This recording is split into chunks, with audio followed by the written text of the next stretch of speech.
SIMGOT bisa dibilang jadi salah satu brand baru yang meledak banget di Indonesia ya. Dari awal mereka ada EW100P sampai terakhir gue juga ada bahas EF500LM. Ya kelihatannya banyak yang suka, gue lihat salesnya juga lumayan banyak, nggak kalah itu sama brand-brand terkenal lainnya. Walaupun emang gue belum cobain semua produknya SIMGOT sih, tapi dari beberapa yang udah gue coba emang mantep-mantep sih. Makanya pas gue kedatangan salah satu ayam terbaru mereka buat gue coba, gue bisa dibilang cukup excited sih. Dan ekspektasi gue lumayan tinggi ya, karena ya sebelum-sebelumnya gue coba barangnya bagus-bagus. Apalagi ayam ini udah langsung nunjukin selling pointnya dia lewat namanya yaitu Super Mix 4. Ya jadi ayam ini menggabungkan 4 jenis driver ke dalam satu ayam. Mungkin udah pada nggak asing ya kalau suka denger ada dual dynamic driver atau double DD ya, terus ada kombinasi DD plus BA. Nah ini si Super Mix 4 ini konfigurasinya cukup unik. Dia ini pakai satu DD, satu BA, satu planar dan satu PZT.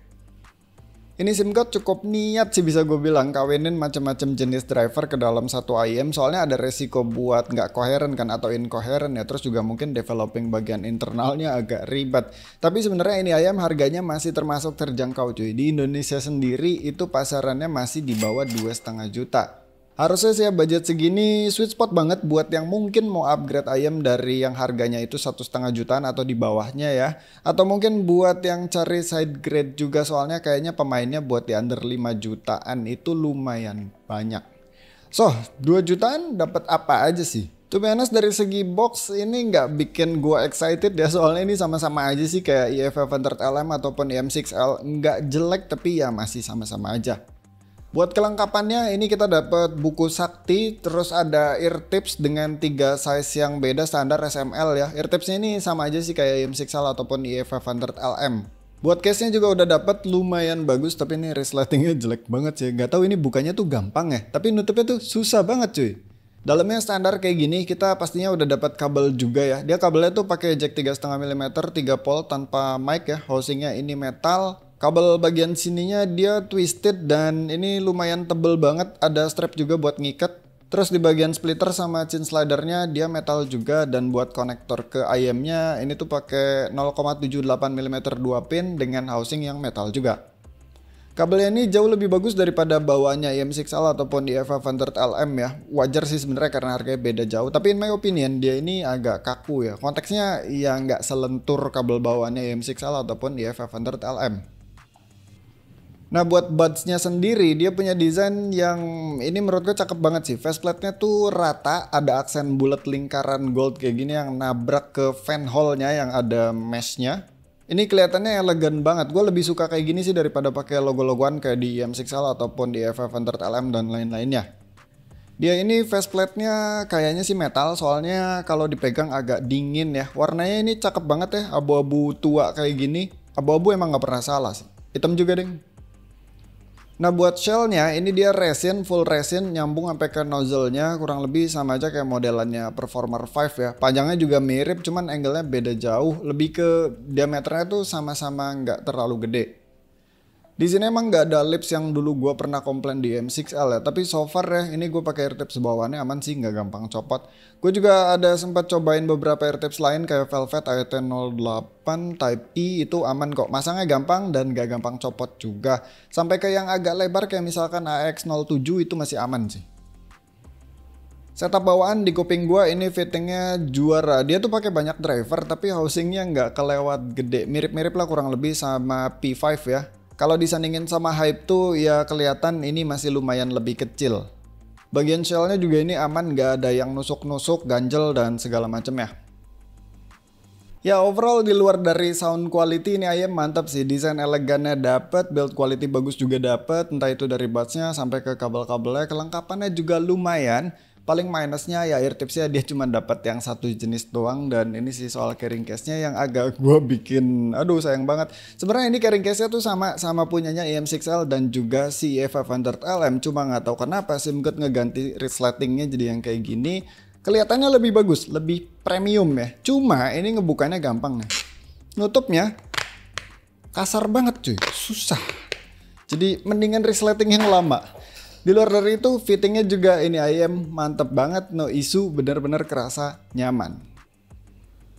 Oke, sebelum masuk ke soal suara ya, ini IM kan pakai driver gado-gado ya. Pertanyaannya apakah dia berat buat diderek? Speknya kurang lebih kayak gini. So far gue coba pakai Daun Pro pun udah cukup banget. Segitu tuh pakai kabel bawaannya yang 3,5 mm.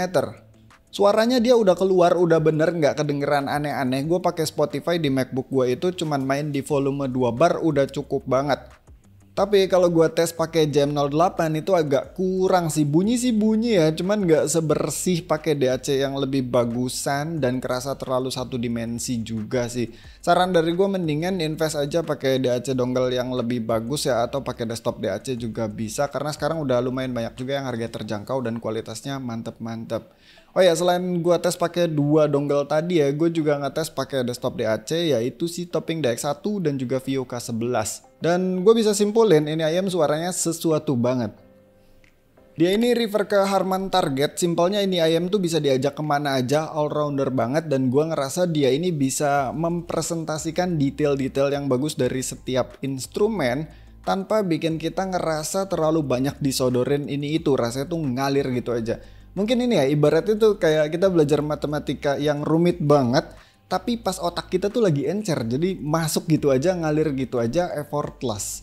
Dia ini punya bass yang bukan buat bass head sih sebenarnya, karena nggak gede-gede amat, kerasa pas aja.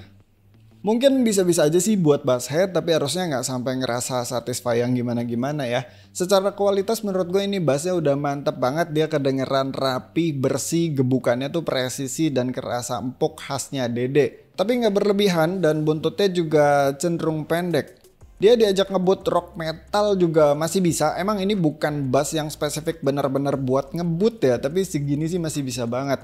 Di sisi lain dia rumblingnya juga berasa, DP dapat, bisa banget buat diajak lagu-lagu yang banyak main sub bass. Dan bagusnya itu tadi ya, rapi, bersih, nggak kerasa menggelegar berlebihan. Oke, terus buat vokalnya ini mantap juga sih. Dia tuh kedengeran halus tapi nggak berlebihan sampai kerasa terlalu nyantai. Enggak, ini nyantainya masih dapat, tapi energinya itu masih dapat juga, masih bisa tersampaikan dengan baik, tapi nggak sampai yang menggebu-gebu. Teksturnya juga bagus, detailnya bagus, female vokal bisa lepas tanpa nusuk. Male vokalnya juga di sini cakep ya, bodinya tuh nggak tebel-tebel amat sih, tapi artikulasinya jelas dan bersih. Suara instrumen juga ini bagus sih, mau piano, distorsi gitar, akustik gitar, nada-nadanya tuh jelas, tegas, dan timbrenya tuh nggak kerasa aneh-aneh ya, kerasa familiar sekalipun dia pakai driver yang gado-gado. Nah terus buat treble-nya ini kerasa airy, sparkling, detail, lepas, tapi nggak harsh ya dan nggak extend berlebihan, jadinya masih nyaman banget di kuping. Buat teknisnya ini separasi bagus banget, benar-benar bisa maksimalin multi drivernya dia ya. Layeringnya juga cakep, 3D imaging cakep sampai ke atas bawah, detailnya juga cakep dan soundstage-nya berasa megah. Kayak yang gue bilang tadi ya, dia ini bisa perform detail dari bawah sampai atas tanpa bikin kita ngerasa terlalu banyak disodorin ini itu. Rasanya tuh padat tapi nggak bikin sesak. Mungkin karena dia koheren ya, sekaligus dia all-rounder juga kali ya, nggak spesifik buat genre tertentu, jadinya ya ngalir gitu aja. Tapi itu juga poinnya cuy, karena dia nggak spesifik, jadi mungkin buat bass head yang nggak sampai ngerasa satisfy, buat yang doyan vokal super nyantai, ngayun ya mungkin ini kerasa terlalu energik. Buat treble head juga mungkin berasa kurang sparkle atau micro detail di atasnya kurang nonjol. Nah kalau gue bandingin sama P5, simpelnya P5 itu sama-sama all-rounder sih, cuma dia itu kedengeran lebih nyantai, terutama di area upper mid-range sampai ke treble. Kalau treble sebenarnya nggak gitu jomplang sih, tapi di upper mid-range-nya itu kerasa banget kalau P5 itu lebih halus, lebih kalem. P5 itu kan harganya 3 juta lebih ya, tapi gue liat-liat kalau lagi sale itu bisa di bawah 3 juta, jadi ya harganya masih lumayan dekat lah dibandingin sama si Supermix kalau tidak diskon, karena dia biasanya tuh di sekitar 2,4 jutaan. Emang sebenarnya si Supermix 4 ini harganya lebih dekatnya itu sama SR5, EA200, Nova, Paus dan lain-lainnya, ada banyak sih ya. Tapi sayangnya gue belum pernah cobain mereka jadi ya nggak bisa komen banyak. Kalau ngomongin soal, gue kan lumayan sering ya pakai IM yang harganya 1 jutaan kayak IM6, LA500, LMA dan lain-lainnya. Pindah ke Supermix 4 ini berasa banget sih upgrade-nya. Terlepas dari tuningan yang searah atau enggak ya, karena lebih ke teknisnya. Apalagi kalau pindah dari yang budget kayak Nuo misalkan, gue lumayan sering pakai Nuo soalnya. Jadi ayam ini menurut gue cocok banget buat yang mau upgrade dari ayam harga 1 jutaan atau di bawahnya ya. Lagi-lagi terlepas dari upgrade-nya itu mau yang Sarah atau enggak. Ini Harman kok, ini all rounder kok. Ayam 1 jutaan atau yang ratusan ribu juga kan banyak yang Harmanish ya. Jadi harusnya pindah ke sini ya bakalan suka-suka aja sama tuningannya.